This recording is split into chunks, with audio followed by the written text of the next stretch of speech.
ನಮಸ್ತೆ ಬಂಧುಗಳೇ. ಈ ದಿನ ನನ್ನ ಪ್ರಾಣಿ ಪಕ್ಷಿಗಳಿಗೆ ಹಸಿವು ನೀಗಿಸುವುದಕ್ಕೆ ದಾನಿಗಳು ಕರೆದು ಈ ಬಿಸ್ಕೆಟ್ ಪಟ್ಟಣಗಳನ್ನು ಕೊಟ್ಟು ಸಹಕರಿಸಿದ್ದಾರೆ. ಅವರಿಗೆ ನನ್ನ ಹೃತ್ಪೂರ್ವಕ ಧನ್ಯವಾದಗಳು.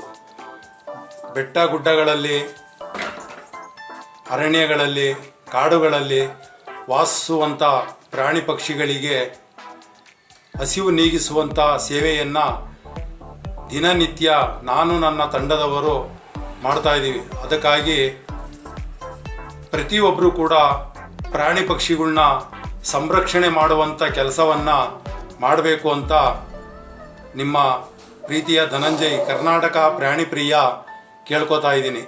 ಬಂಧುಗಳೇ, ಪ್ರಕೃತಿ ಕಾಪಾಡೋದು, ಪ್ರಾಣಿ ಪಕ್ಷಿಗಳನ್ನ ಕಾಪಾಡೋದು ಇವೆಲ್ಲ ಮನೋಭಾವನೆ ಮನಸ್ಸಿನಲ್ಲಿ ಮೂಡಬೇಕು.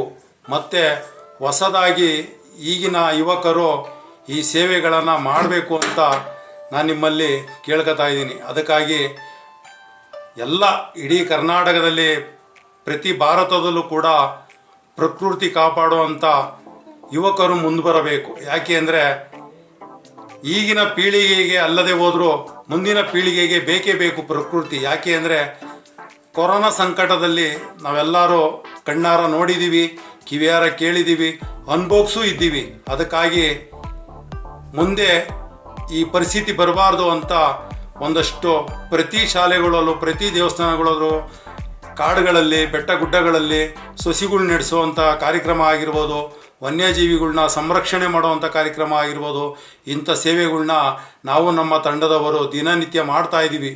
ಅದಕ್ಕಾಗಿ ಸಾರ್ವಜನಿಕರು ಕೂಡ ಆಹಾರ ಆಗಿರ್ಬೋದು, ಸೌತೆಕಾಯಿ ಆಗಿರ್ಬೋದು, ಗೆಣಸಾಗಿರ್ಬೋದು, ಬಾಳೆಹಣ್ಣು ಆಗಿರ್ಬೋದು, ತರಕಾರಿ ಆಗಿರ್ಬೋದು, ಬೀಟ್ರೇಟು, ಕ್ಯಾರೆಟು, ತರಕಾರಿ ಎಲ್ಲ ಕೂಡ ಅವರೇ ಕರೆದು ಕೊಡ್ತಾರೆ.